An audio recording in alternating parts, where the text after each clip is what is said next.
Dominating. Okay, so you can select the Oddity XP system. You gain experience by collecting oddities scattered across Underrail and by completing quests.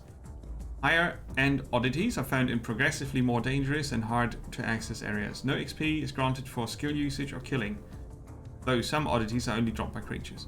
That's the Oddity skill system. The classic XP system is you gain experience by killing enemies, completing quests, and utilizing certain skills. Yeah, it was loading for quite a time. I started it directly from the folder now. It defaulted to Oddity XP system. It seems odd. But it's probably to reward non-combat solutions. I'll leave it on normal Oddity and see what happens.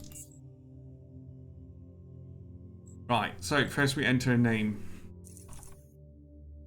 Nemo. Level 1.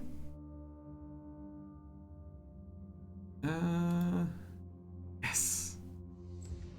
Strength measures characters' muscle power. It affects melee damage and carry capacity. It's also important for characters who intend to use heavier weapons, such as sniper and assault rifles, sledgehammers, and spears. Dexterity measures characters' reflexes, hand-eye coordination, and finger nimbleness. It affects many things such as operating locks, thievery, throwing, and initiative. It increases critical strike chance of melee attacks. High dexterity also reduces action point costs of unarmed and light weapons like pistols, SMGs, knives, throwing knives, and fist weapons. Let's note that you can import characters. Agility represents characters' reflexes, fleet-footedness, as well as affinity towards other athletic and acrobatic activities. Among other things, it affects dodge, evasion, initiative, and movement points. It also allows the character to move more quietly, increasing the stealth performance. Constitution represents the health and general stamina of your character. It is important for all types of characters, but especially for those who plan on making the armor suit their main defense. It also helps prevent or lessen the effects of poison and diseases. Perception represents characters' ability to discern objects from far away, as well as to notice hidden things in their vicinity, like oddities. It helps the character to use ranged weapons more effectively, as well as detect hidden objects, passages, and creatures. The will measures characters' mental determination to see his actions regardless of various mental difficulties, such as pain, suggestion, and overwhelming odds, as well as to force his will onto others and the environment. It heavily affects all psi discipline, as well as a psi point regeneration. Okay. Intelligence determines how well the character learns and reasons. It is important for a character that focuses on science, as all disciplines are dependent on it. It also affects psi point regeneration. The psi system sounds interesting. So perception, will, intelligence, and then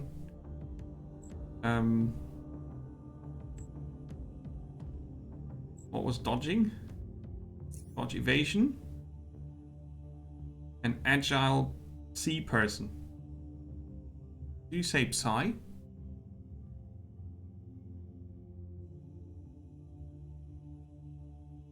Probably. Psi point. Sleep psi. I don't mind. Oh, Vernie's asleep. We're still in character creation. We haven't started yet.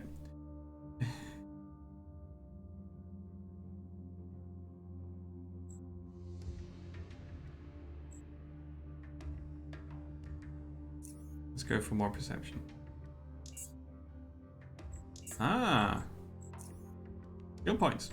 See, because character creation is going to take a while. This is a role-playing game. And I'll... I mean, I can start the timer. It's the last game for today.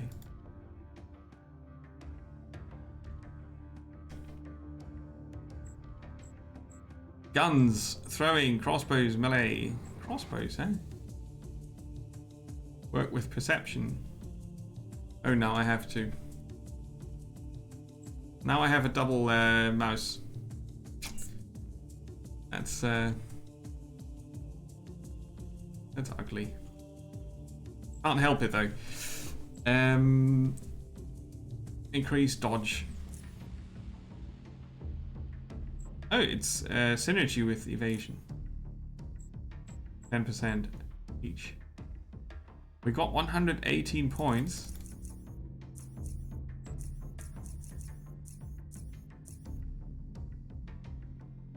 Okay. Whoa, it's a long list. Social skills. Mercantile, intimidation, persuasion.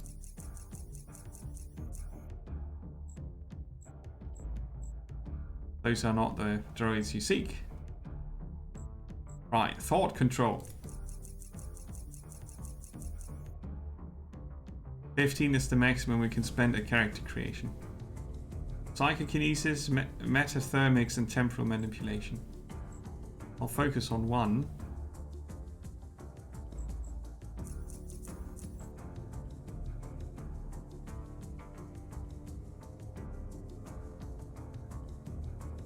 Ability to mind to initiate and control rapid temperature changes and harness exothermic and endothermic energies.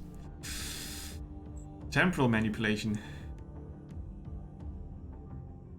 Yeah, pretty sure I could spend longer than that even. Ability to manipulate time or time perception on very local level, including partial time suspension, reversal, and recurrence. Oh, that is too good to pass it up. Okay, we know about chemistry, biology. We know about stealth because we're a smooth operator. And I guess throwing weapons and crossbows.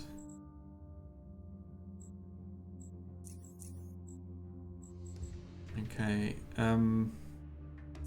lockpicking.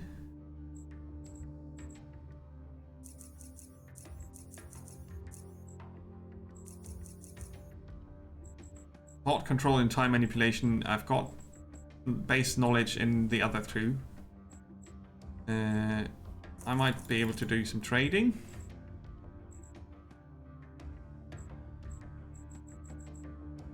And I'm really good with throwing knives. Feats. Conditioning reduces all mechanical heat and cold damage taken by 10%, plus 1% for every point in Constitution above 5. Requires Constitution 5. So you unlock feats by increasing your attributes. Your non-critical crossbow, melee, and bullet-based firearm attacks deal additional mechanical damage equal to your level up to a maximum of 20 bonus damage. Reduces armor penalty by 15% and grants 15% bonus to dodge and evasion if your armor penalty is at 0. I can pick 2 feats. Ninja Looter reduces pickpocketing time by 50%. Opportunist increase damage against rooted, stunned, and incapacitated targets by 25%, and slow targets by 15%. With weapons, unarmed attacks, and throwing knives. That's for me. Paranoia. Everyone is out to get you, and you know it. Detection increased by 20%. Initiative by 5, and chance to get critically hit by weapon and unarmed attacks is reduced. Also, your weapon and unarmed damage is increased by 30% against stealth targets. An extra utility slot, and reduces the action point cost of equipping items during combat. Cool. Looping. Ah. Increases perception by 3 for the purpose of detecting hidden passages and other secrets. Cool. That would fit. Versatile. Your effective guns, crossbows, and melee skill value is brought up to 60%. Okay. Of the highest of those. Printing. Strafing. Move and shoot penalties reduced. No, I don't really need that. Recklessness. Increases your chance to critically hit with weapons and unarmed attacks. No. Caltrops and puddles of acid. You're a step. That would fit the perception thing.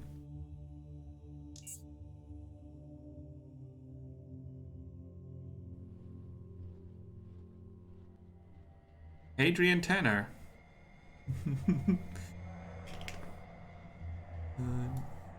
Go over here. Alright. Last topic, of course, earthquake repairs. Ah, you can use number keys for that. Cool. What's the situation at the South Tunnel? Got to dig deeper to plant the explosives, or we risk more damage to the tunnel, says Gorski. Almost everyone is working shifts up there. Shouldn't be too long now. Adrian nods. Gorski, how's the security looking? Got one man at the cave exit, and that's enough, as far as I'm concerned. Automated security is strong there, and as long as we know, the crossroad and the cove are clear. No one can sneak up on us. Also, got one man at the under passages, and he's been ordered not to open the gate, no matter what. The last thing we need right now are those bloody lurkers sneaking up on us. Everyone else is up at the platform securing workers and tunnels. Good, good. If no one has anything else to add, that will conclude this council meeting.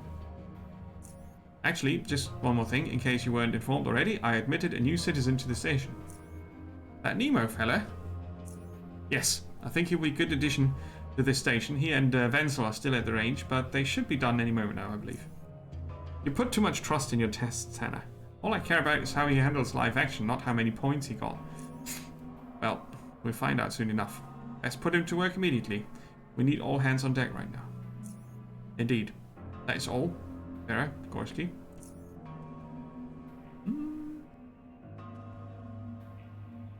Very, very many options. Yeah. Wenzel. An unexpected yawn interrupts Wenzel. He instinctively raises his left hand to cover his mouth, forgetting that he's wearing a respirator. A tiny smile creeps up on your face due to this very fact, yet you understand that after so many hours of testing, these kinds of lapses tend to sneak up on people. Hey Andrew, welcome! I hope so. I hope so. I've got 1 hour to check it out. We just created a character and we've got the expansion active. And we're just going to have a good look at what we're doing here. Wenzel continues. Excuse me, all in all, Nemo, as far as I'm concerned, we're done here. I've got a few other things to do, but unless you'd like to have another go at the testing range, you have no reason to stay here any longer. I could now go 4. As a matter of fact, I'd like to give it one more try. I never had access to a range like this before. So why not make the most of it while I'm here? Yes, tutorial. His tired eyes aren't exactly radiating joy at your response, but he nods.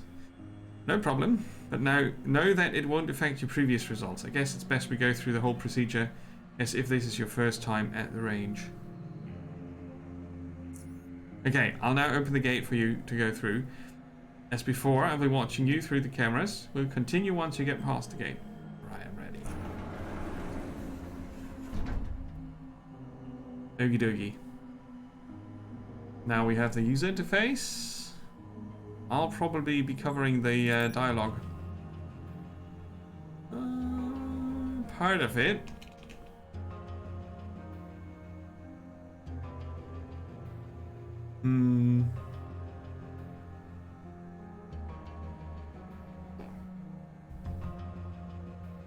Probably there.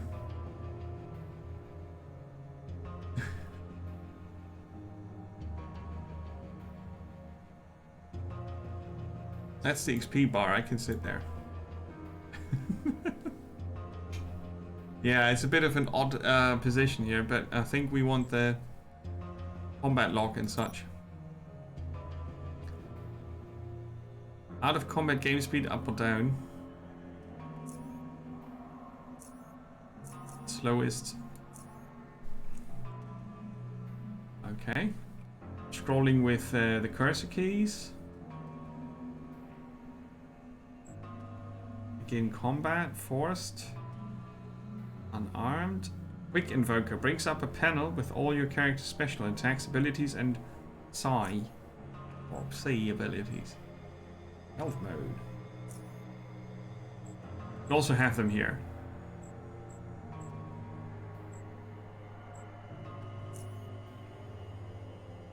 Right-click on any creature to inspect the health and status effects.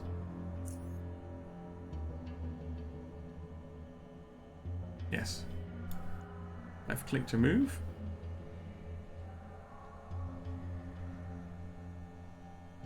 Weapons locker.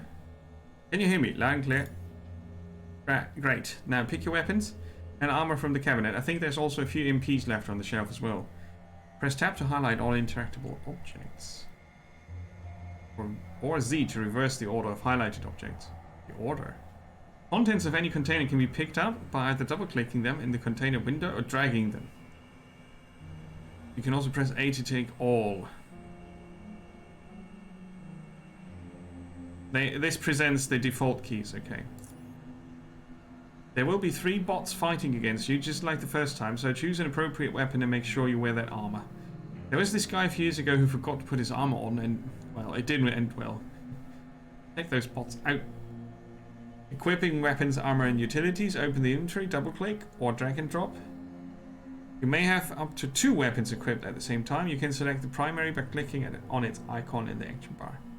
The left side of the inventory window represents the contents of your belt. I would love to be able to see the inventory right now. Is that possible? No, it's not.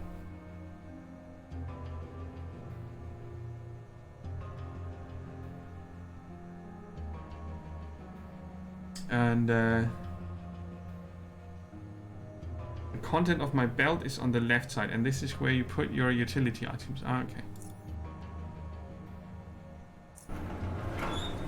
Alright, so that's my inventory. That's my belt.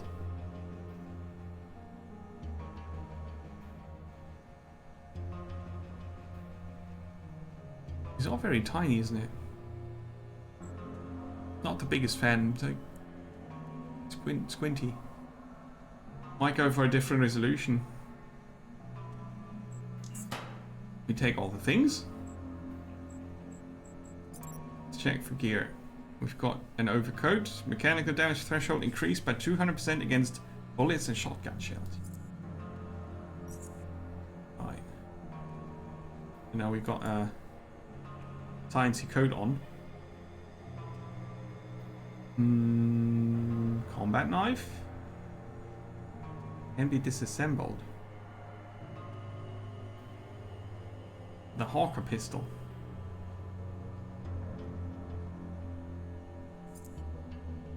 Crossbow. And a knife. Different types of ammo. No, doesn't go there. Okay. You can sort the inventory. Highlighted items. No, that's the thing I wanted to. It's the same button. The same effect. Reverse highlight, highlight. Okay. That will probably make sense at some point. There's the same things.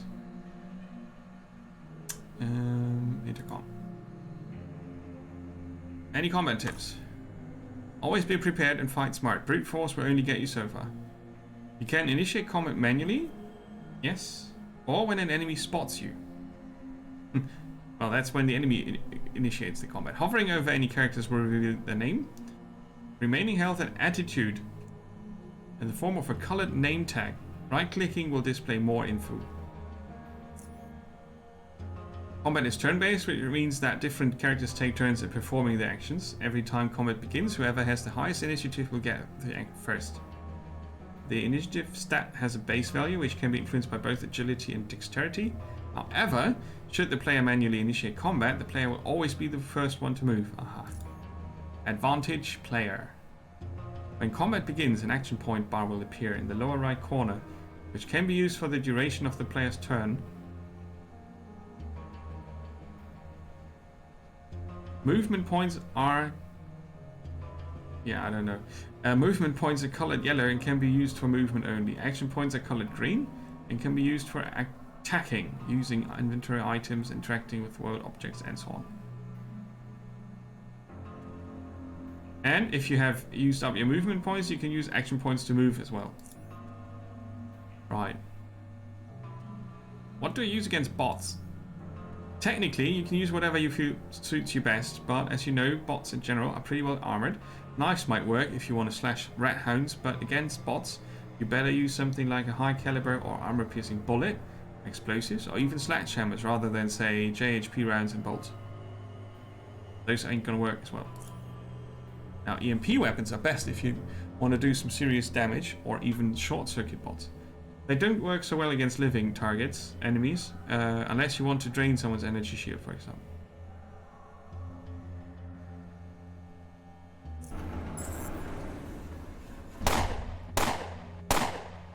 Should have checked this for EMP grenades, huh? It's very loud.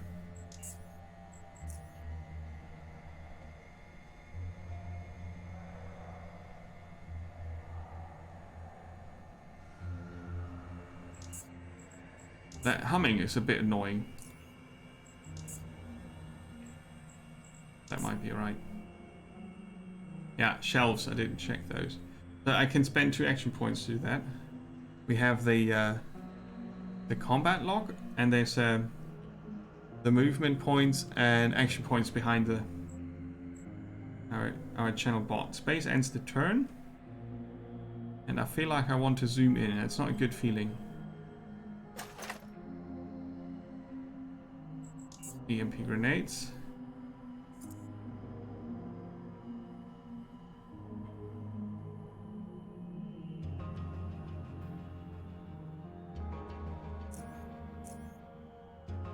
No equipping in combat.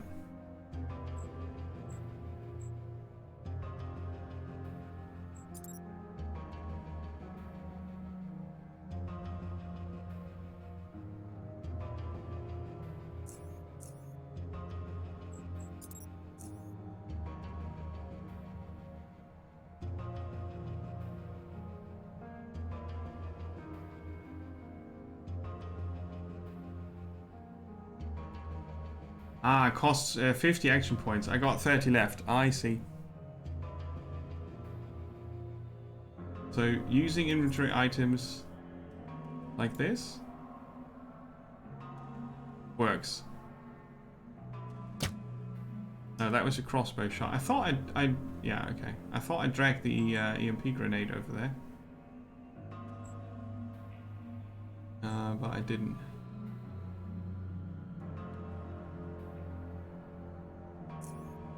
I'm not exactly sure where. I think I dropped them.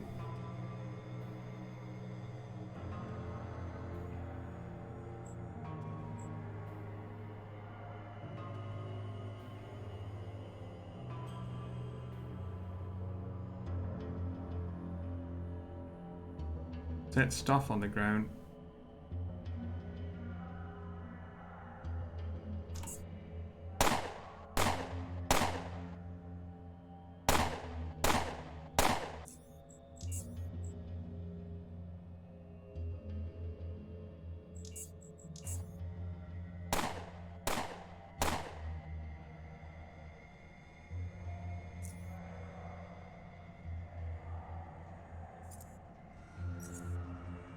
Okay. Let's still get a shot off. No.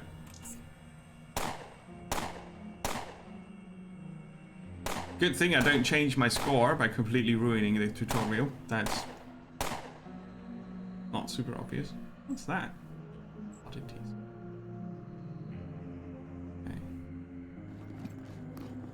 And, take them.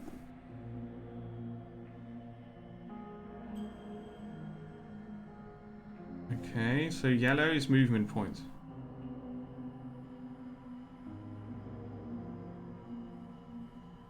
That doesn't really make it easier to shoot them. Out of ammo? Seriously?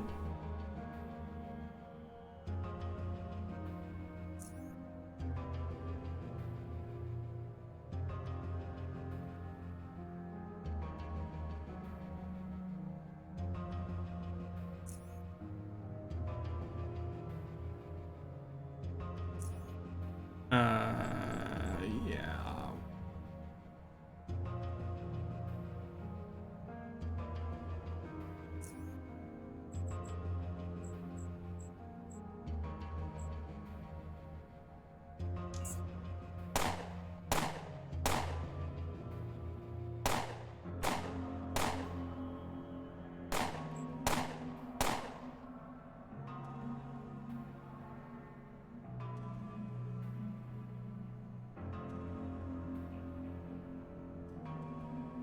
It says here... Oh, that it costs 16. I thought it was the ammo value.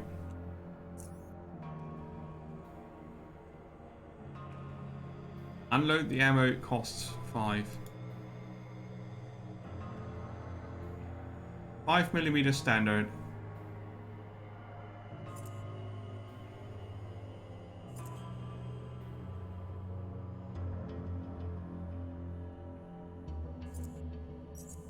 The grenade goes there, I know that.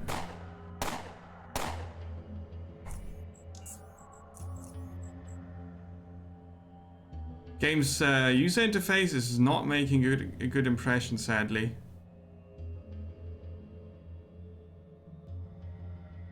Swapping weapon is X.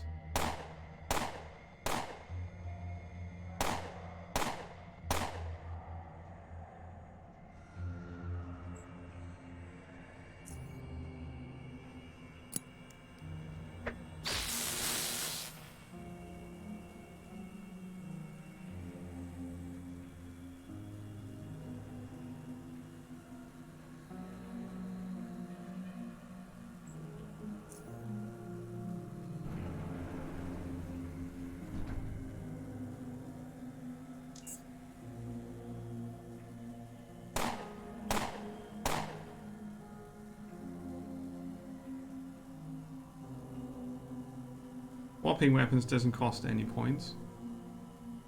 But,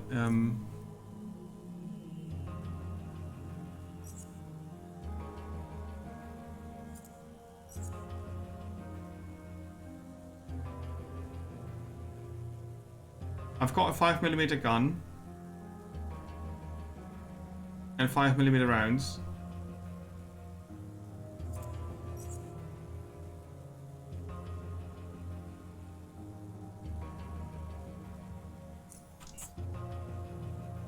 I think I have to click the ammo.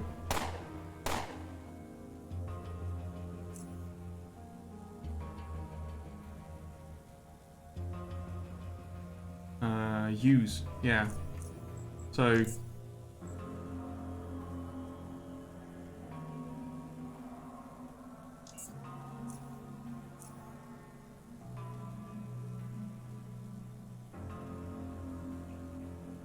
I right click the ammo.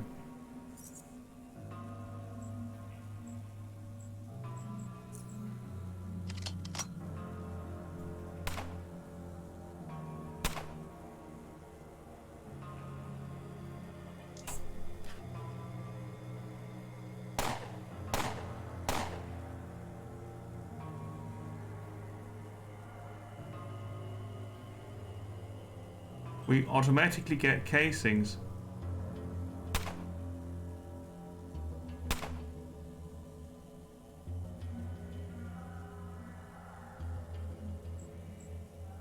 Killing cooldown.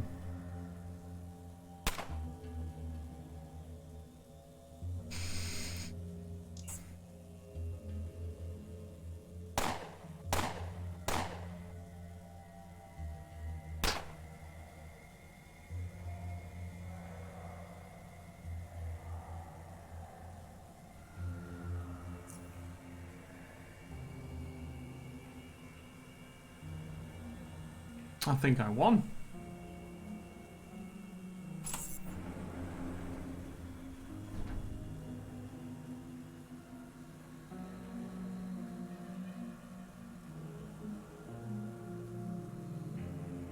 A battery, a hacker, and lockpicks.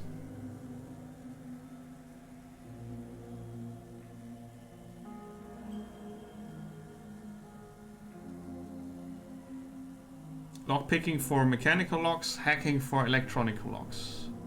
Electronic locks.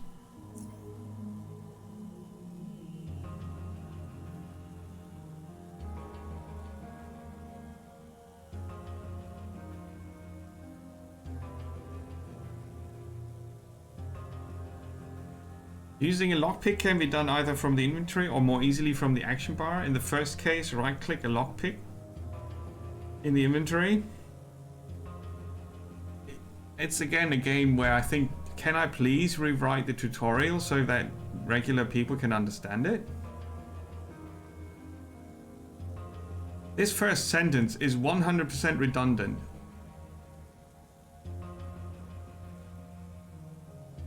To use a lockpick from the inventory, right-click it and then click the object you want to unlock with the left mouse button.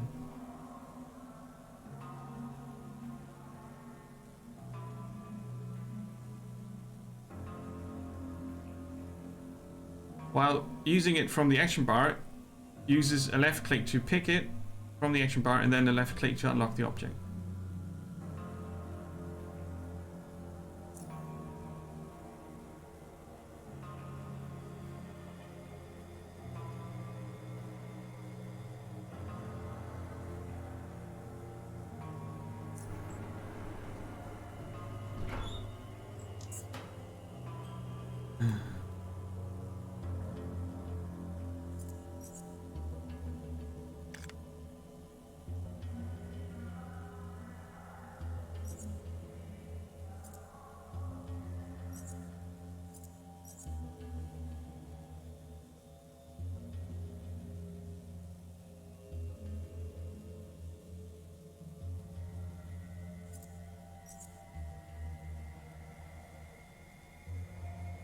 Can't see if the magazine is full or not.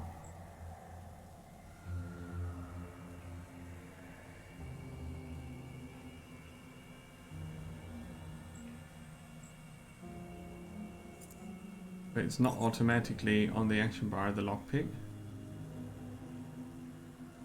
The battery recharges items like the hacksaw.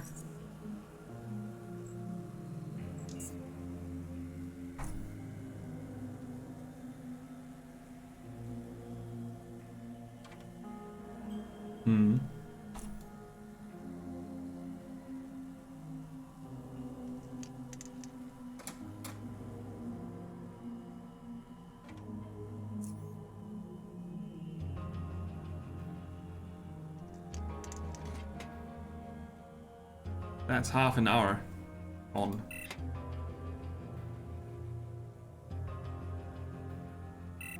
Don't have hacking skills, I think.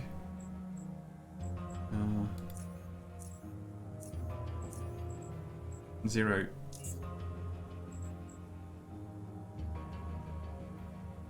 It increases my skill by 5. It currently has no energy. Recharge an item.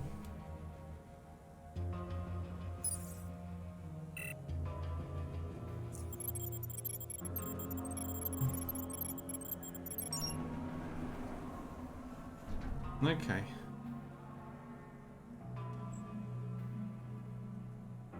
Final room. Here's a sentry bot and camera. Try to sneak around the bot if you can. This one will not shut down after one hit.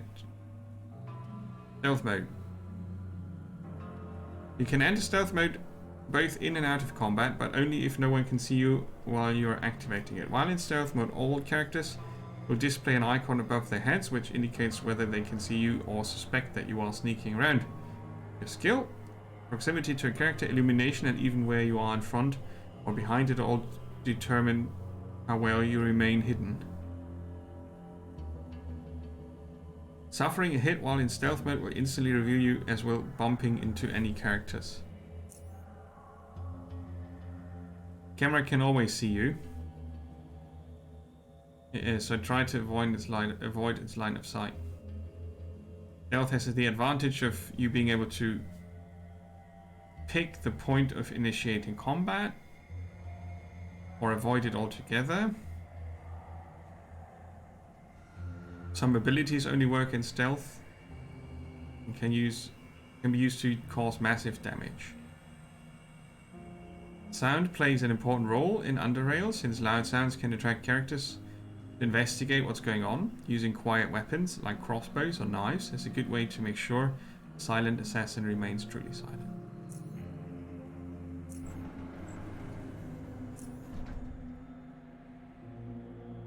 Right, stealth mode.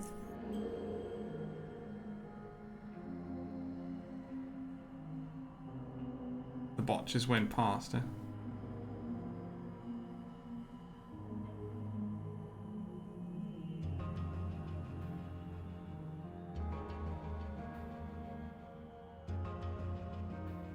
Currently can't see the bot. Oh, camera.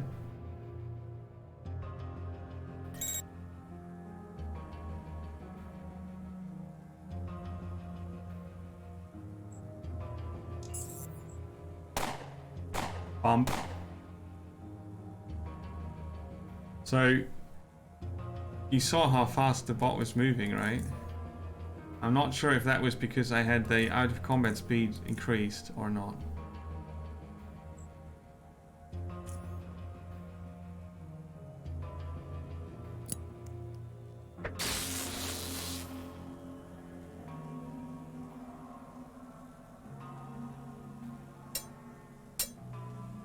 At least I hit with the knife. He's short-circuited for one more turn. The out of ammo. I swear it seemed to be loaded. And I did right-click the ammo before combat.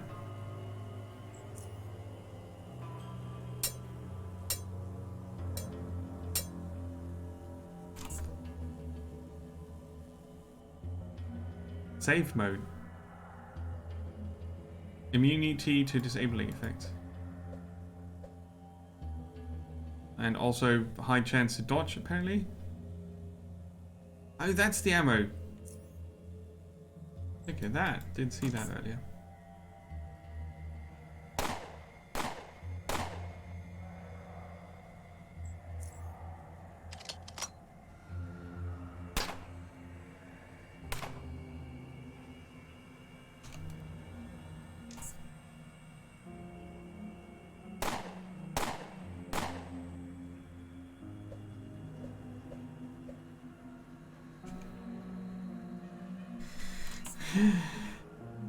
Yeah.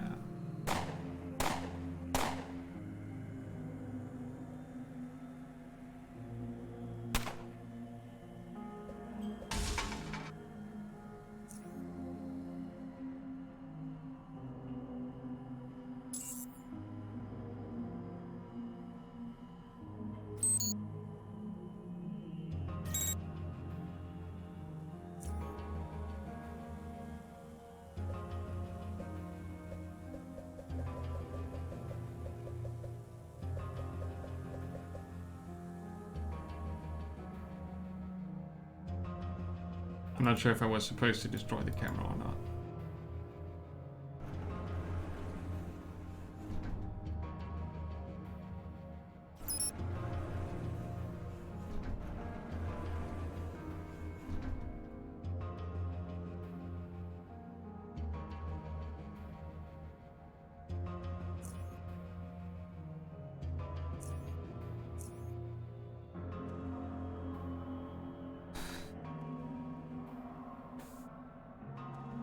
This is only for die-hard fans of role-playing games.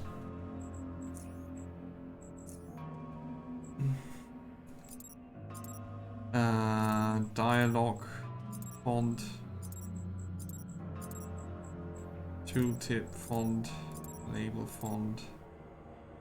I'm not sure what dialogue background means. Opacity, maybe?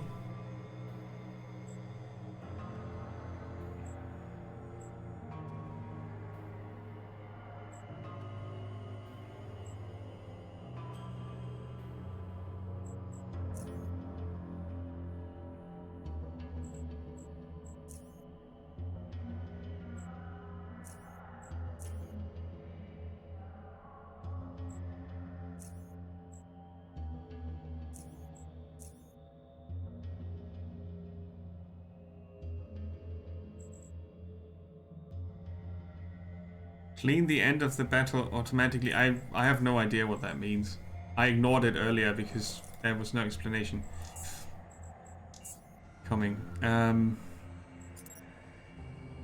So this is our funky apartment. I'm gonna try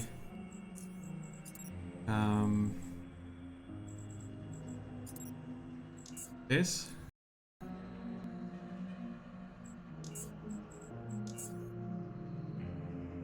The because I have a feeling that playing it in 1080 is gonna give me a headache real quick.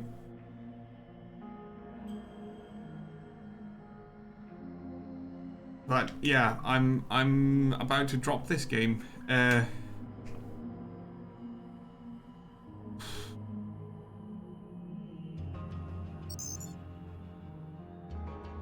Personal messages, keycard from Wayne.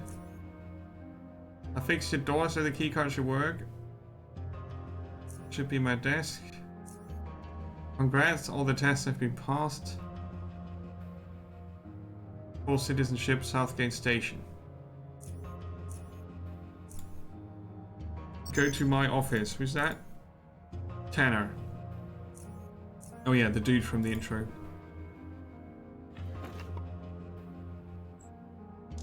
Let's take all the things. A compass. The red needle points north.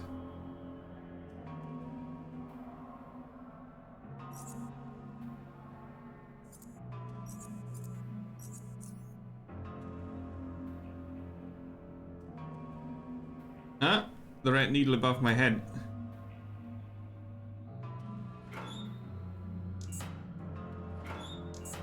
At least I learned how to loot. Because that was important.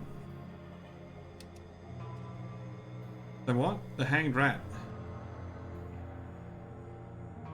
Bit of a shabby apartment, isn't it? Broken pixel. And in the shelves we find nothing. What could it mean?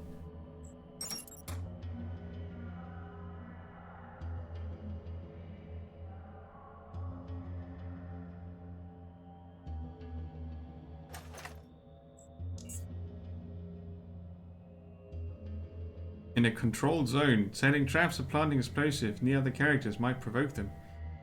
Certain factions take damage from your traps. They will automatically track it back to you and will turn hostile. Even if they discover the traps or explosives planted. Okay. There's a global map with different levels.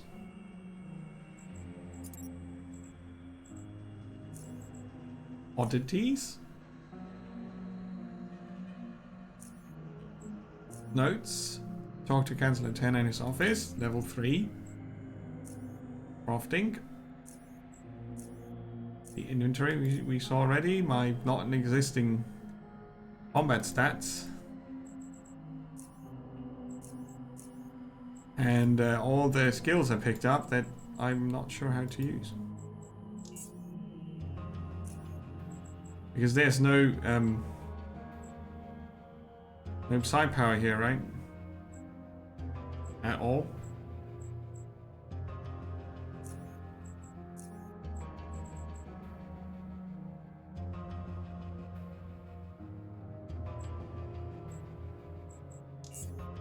Probably need a focus or something.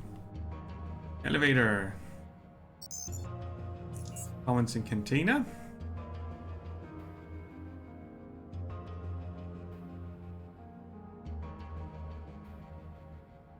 And the office.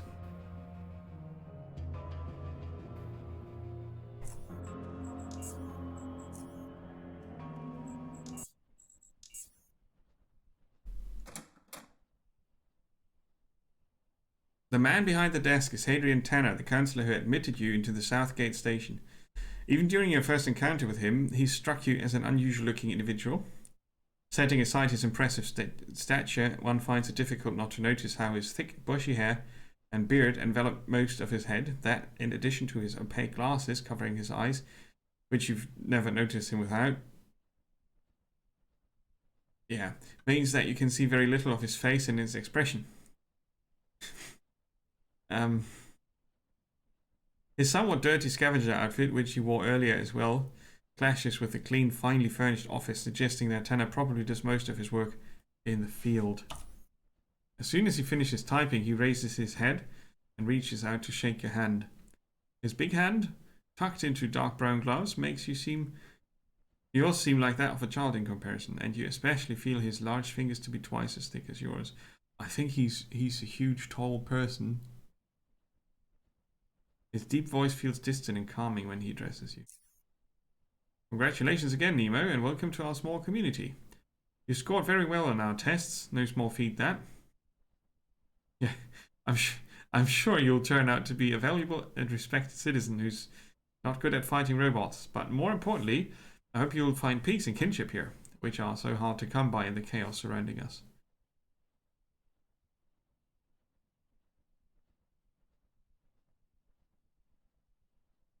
I'll try my best not to disappoint. That's good to hear.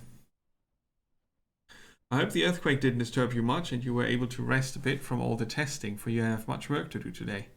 Events have transpired that require attention. Are you ready for some fieldwork? As ready as I'll ever be. What's the plan? First, you can have your weapon back. Lucas at the armory should have it. And while you're there, you might want to drop by the shooting range. Since you'll be doing some field work today, it might not be a bad idea to warm up in case things get ugly. Speak to Gorski if he's there. He'll help you set up for some practice sessions. However, that is entirely up to you. It would come in handy. Field work. Down in the tunnels below our station, just to the north of Crossroads Caves, lies a series of abandoned outposts. These outposts were built by another station a long while ago for the purpose of scouting and defense. In time, they fell to decay. I want you to retake them so that they might once again serve the same purpose. However, in order to do so, you will need to activate the main power generators that's located inside one of them. Harold from the engineering sector thinks he knows how to get the generator operational, so he should be your first stop after we are done here. As far as I'm aware, there are a total of 5 outposts plus the one with the generator. I don't know if it's possible to activate all of them, but try to activate at least 3. You random number. You might also want to talk to Jonas at the Crossroad Watch Post. It's down in the tunnels just outside the station. You'll be passing through there anyway. He's one of our most experienced scavengers, and he's probably seen more of South Underrail than any of us here. He'll surely have some useful advice for you. How well is this task credited? It's 300 credits, additional 150 credits if you activate all stations. Furthermore, you get to keep anything you find. Why are we taking them? It's an important strategic position should certain factions attempt to encroach further into our zone of control. Besides, cleaning them out will also push some of the unwanted wildlife further away from SGS, Southgate Station. So it is also beneficial in that regard. Wildlife. I understand that a few packs of rat hounds moved into the area, but you best talk to Jonas regarding that. He'll have more details. He knows that area inside out. Alright, I'll be off. Oh, one more thing before you go. Pascal, our station's chief physician, wanted to see you, so you should probably pop down to his office in the medical sector when you have the time. Got it. Laters.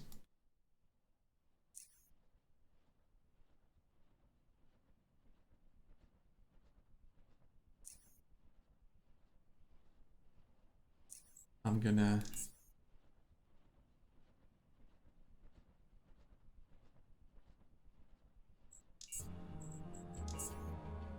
wait for it that the music changes now. Kitchen, cantina, Arlene. Wait, maybe you can do this.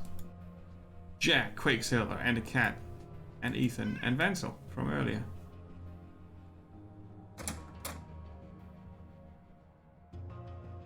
Down in engineering, he said.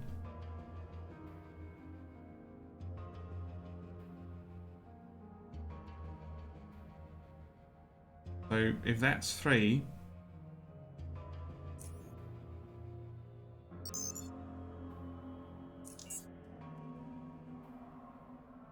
find Harold.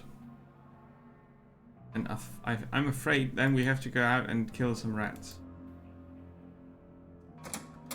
Are you Harold? Howdy! You must be the new guy. Name's Harold. I'm in charge of this little workshop here. Nice to meet you, Harold. I'm Nemo. So, you looking for something specific or just looking around? Tanner tells me you know of a way to restore power to the outposts to the north. Right, I remember taking a look at the power generator there a while back. I couldn't do anything about it back then because I didn't have this. He rummages through the boxes that are on the table before producing something resembling an energy core. Here, it's a flux controller.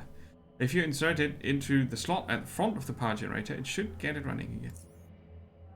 After that, you ought to be able to reactivate all the outposts. I'm afraid you'll have to do that manually, though. You see, each of them has a switch that cuts off the power in case of a hazard.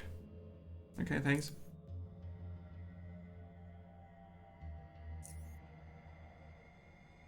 Rat Hound leather armor, yes.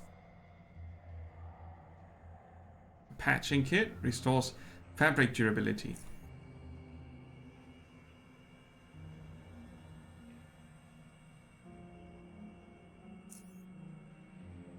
Medical.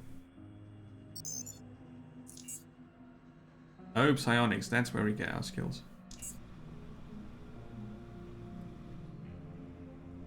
There's a dead person.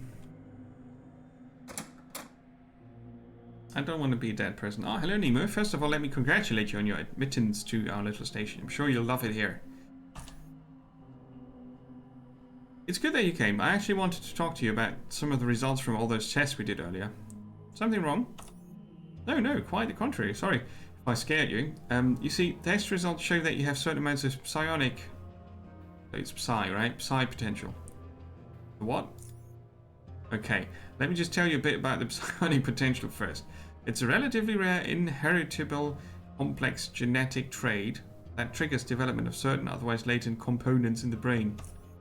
It allows a person to perform some subtle psionic invocations, such as influencing the minds of others, as well as some not so subtle ones, such as causing radical temperature changes and telekinetic manipulations. How do I realize this potential?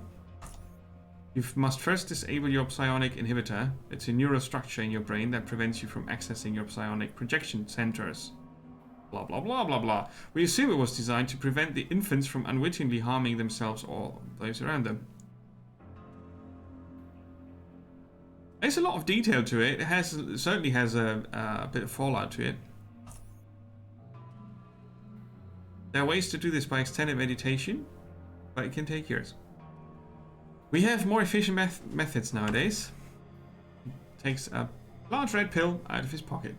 This one will take care of the inhibitor right away, but there's one side effect I'm obliged to mention. The majority of users experience immediate and significant weakening of their immune system. And when I say majority, I mean everyone. To put it bluntly, it will severely affect your health.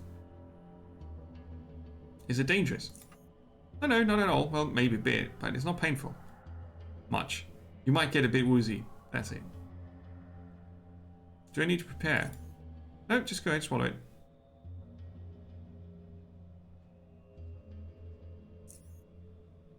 You force the large pill down and for a while nothing happens. I don't think it's working. Can you hear me? Are you alright?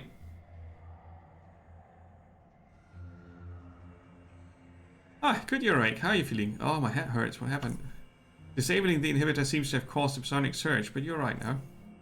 While you were out, I took the liberty of performing some more DNA testing and removed your left leg to determine the actual levels of your psionic potential. And you have a decent predisposition for developing psionic powers, and if you train your mind further, you can become quite good at it. Also, take these. He hands you a pair of syringes filled with blue liquid. These psi boosters will help increase your psionic recovery rate. Basically, they'll allow you to use more psi abilities within a certain period of time than you normally could. They're fairly cheap, work fast, have no major side effects, and are equally useful to beginners and experienced psionics alike. There isn't a reason not to call them mana potions. Always take some with you. Only 2? What do you mean by only 2? 2 are quite sufficient to get started. I've got a lot of dangerous work ahead of me, Doc, and considering I've yet to become an experienced psionic, I'd rather not find myself short of boosters when I need them the most. Just use them wisely and you should be alright, or you could simply purchase more. They're cheap, but not cheap enough for me to be giving them away just like that.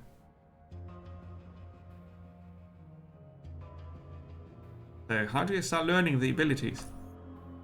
You'll have to talk to those already adept at it and see if they will teach you. We have 2 very good specialists. Quentin is a metathermic.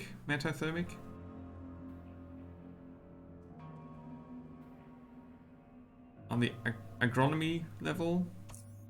And Bison is our martial arts expert. He can teach you psychokinetics. So not the ones I have, obviously. He's in the gymnasium. Thought control is considered by many to be nefarious, and it's also the hardest to get really good at. Super. Ezra, Chief of Engineering, is actually a powerful mind controller, but I don't know if that's true. Most people here, including me, know nothing about Ezra, so it might just be that some of them are making stuff up. And then there's temporal manipulation, which purportedly allows one to control time itself. I've never seen it in action. It's a discipline few practice. However, I've heard that a man that goes by the name of, what was it, Ethan Lanford? Yeah. I've heard that he's a practitioner. He's not from around here, but he does visit the station from time to time. No pun intended. In fact, I just saw him in the bar moments ago. In any case, Arlene knows more about him. I'll ask her if you're interested. Anyway, I have to get back to work now. If you have more questions, you come and see me anytime. Yeah, if you stop talking, then that's great. Something is going on here.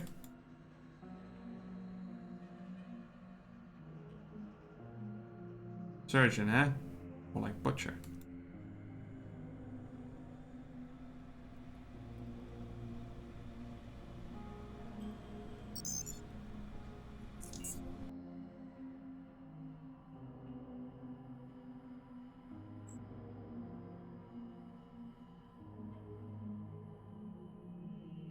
In the bar.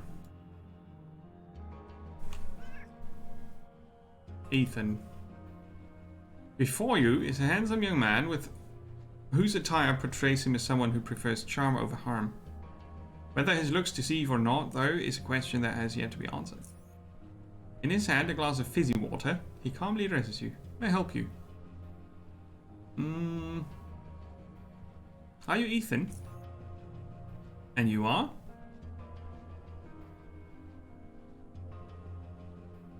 Nemo, I was told you are someone who might know a thing or two about temporal manipulation. Ah, yes, that's true. I'm a temporal manipulator, a psionic whose expertise lies in the blah blah blah. We know what that is. If you're here to learn, you're talking to the right guy. I like to learn something. Certainly. For 25...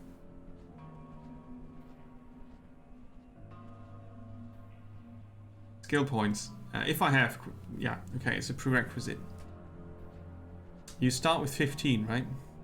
Temporal distortion. The powerful ability that allows a manipulator to cause damage by exploiting a phenomenon called temporal recoil. The natural tendency of time to revert to its most stable state upon being manipulated. While the time between distortion and the manifestation of the resulting recoil will always be a fixed interval, the more one applies temporal distortion within this period of time, the more energy the recoil will have and will thus cause more damage to the affected matter. Space-time is being rapidly untwisted into its original form. Fast thinking and skilled manipulators can use temporal distortion to utterly devastating effects. It will cost you only 20 Stygian coins to learn this ability, but since we're in SGS, I'll accept 50 credits as well, whichever you have. He takes the money. Now, unless we want to be subjected to odd stares from the rest of the patrons, I propose we move to one of the other rooms where you can train in relative peace and quiet. Yeah, we could use my room. I'm being super trusty here. And that's all there is to it. Remember to use it wisely.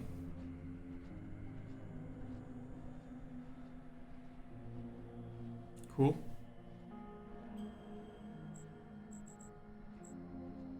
So...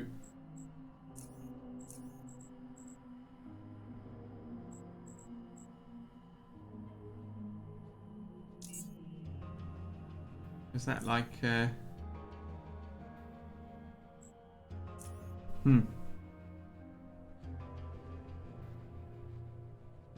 From... you lose focus when you move. From what I can see here...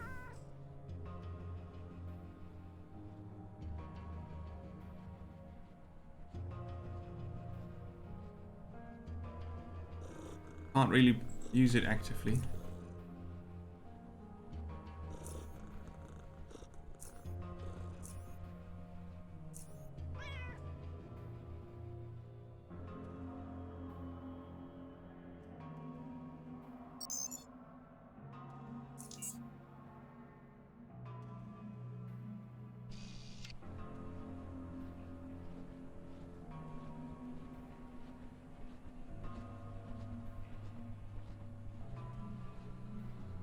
Welcome. I forgot to talk to the equipment dudes.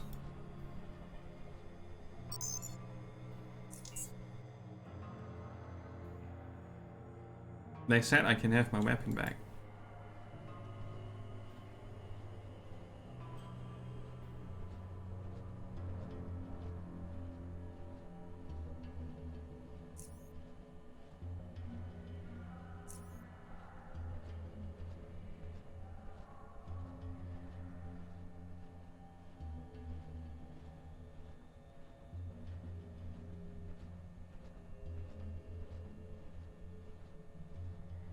I had a crossbow.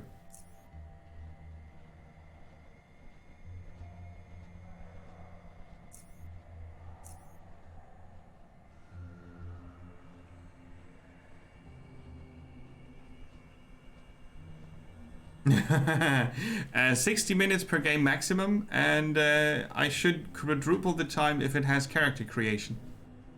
Hey Oxy, how are you doing? This game didn't make a good first impression, sadly.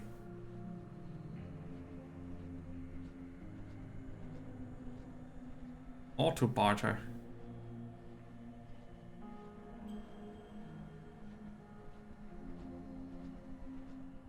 $289 or $28.95, however you want to look at it.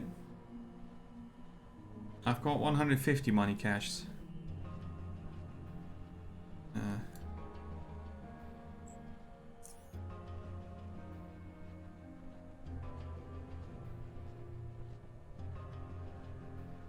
Did I split that? He refuses if I don't pay anything.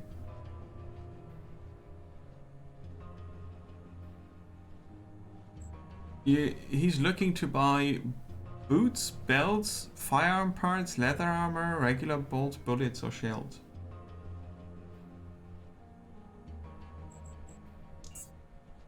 Or 15 credits. Which is 150. I don't get this.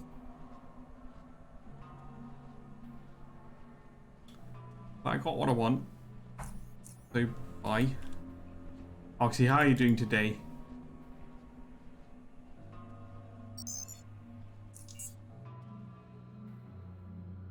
Underrail is not letting you in easy at all, to say the least. You're doing good? Awesome.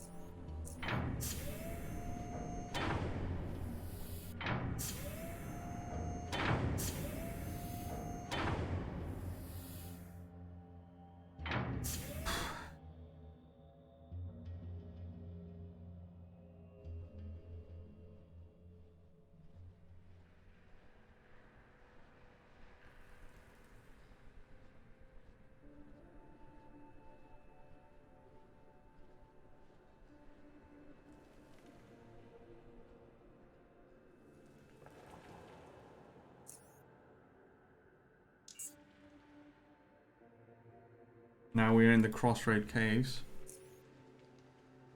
Very creative name. Bernie called it already. I want to see something that's not the first area. Some barrels to loot.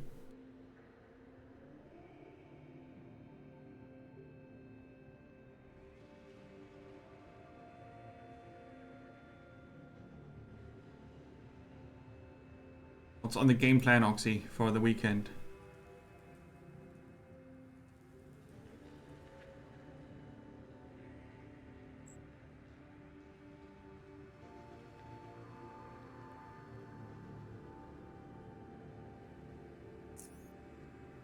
That's the slowest speed. Okay. A mole cricket. I'll double clicked it.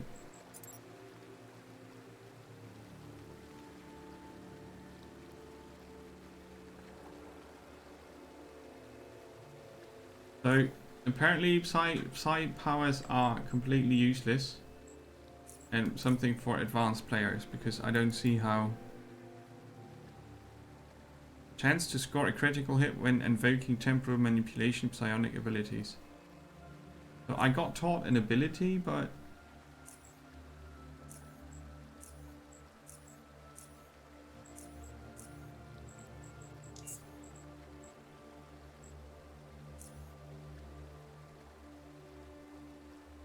the quick invoker. Aha! Places a debuff on the cricket. Temporal distortion. It deals 6 to 8 mechanical and 6 to 8 energy damage when it expires. In the case the target is already affected by temporal distortion, its damage will be increased by 20% and the newly applied temporal distortion will have the same duration and damage bonus. Damage dealt by this ability ignores shield and 50% of the damage resistance and threshold. Cannot crit.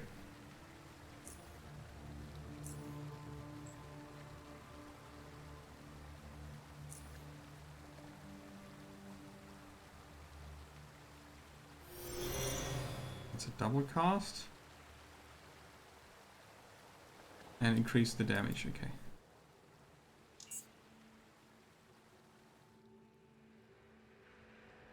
Now I'm gonna walk away. Further. Now it's dead. Okay. So you can, in the beginning of the game. No plan, okay. In the beginning of the game, you choose between regular XP gain and oddities XP gain. Oddities are things you can collect and study. That's the only way to get XP for me, because I picked that, it was active by default.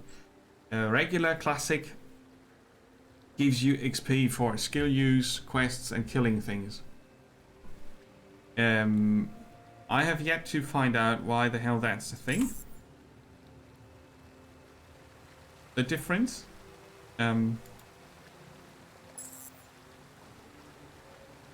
South Mushroom Cave, Junkyard, Camp Hathor.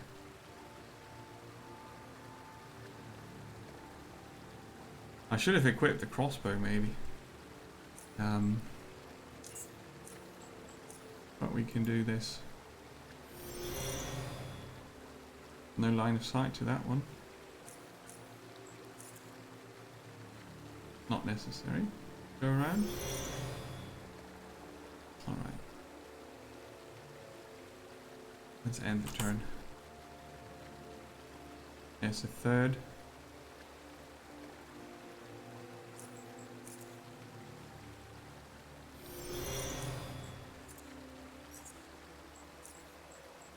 Yeah. And put that on the hotkey. I'm gonna fall back.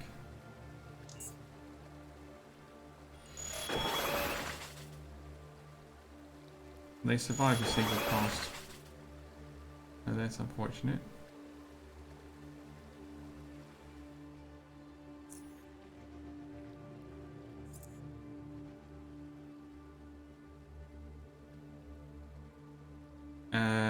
Equipping weapons costs 50, right? I've got 49. Because I couldn't stop myself from going that far. Okay. So we'll do more time travel stuff.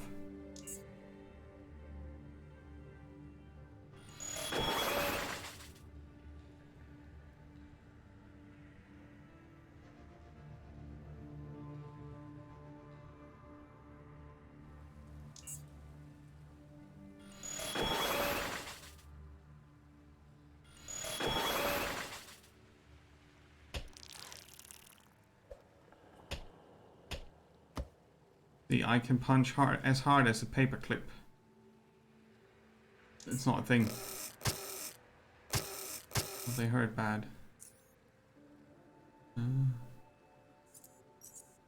There's the crossbow.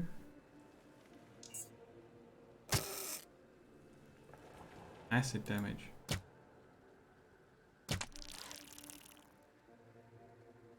Not enough action points. Yeah, okay. This game suffers heavily from information overload in the first half hour.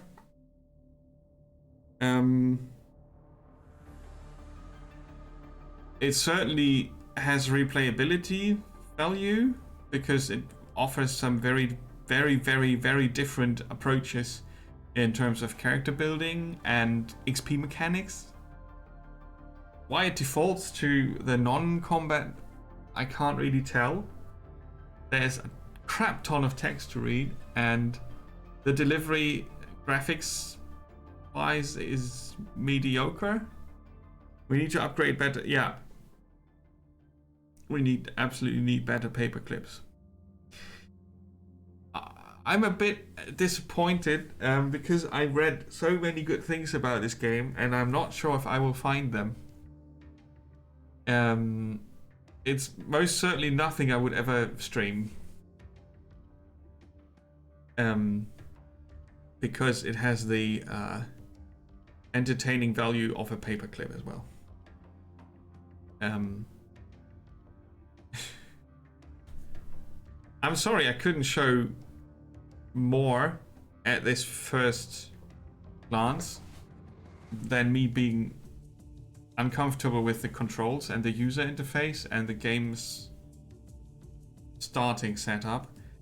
If I should play this on my own time and find out, which is quite possible, that it is a very good a very good role-playing game, I will let you know and maybe stream half an hour to show you what's possible and what's good about it.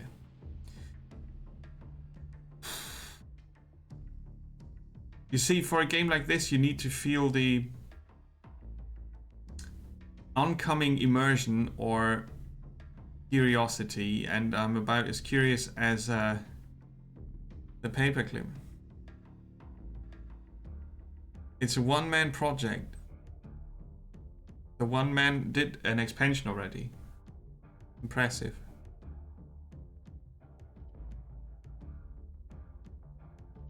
That's the thing with one-man projects, right? You sort of... Yeah. You played it for a bit. You did not get far. So let's put it a different way. In the threshold at which this game becomes accessible and fun is very high. Don't expect to start this up and go and, you know. That being said, I did last week I did stream Green Hell, and I was actually liking the atmosphere, what it set up, and then still in very early parts of the game, I wandered into some bush and got bitten by a snake and died. And that was a very confusing experience because I got paranoid and then insane, and I didn't really die really quick, and I didn't really find out how to save myself. And I thought, well, that's a weird game. I'm not really sure if I like this. And then I went and played it again off stream, without a timer, without an audience in mind and all that, and learned about some basic things. What the game does, how it works. Died a few times, so it's pretty tough. But it's a very good game. For what it is, it's a very good game. It doesn't compete with Subnautica at all. It has no chance of reaching that level of immersion and atmosphere. But it's pretty intense and curious. I'm curious to find out more. And that is what Underrail did not yet trigger, the curiosity.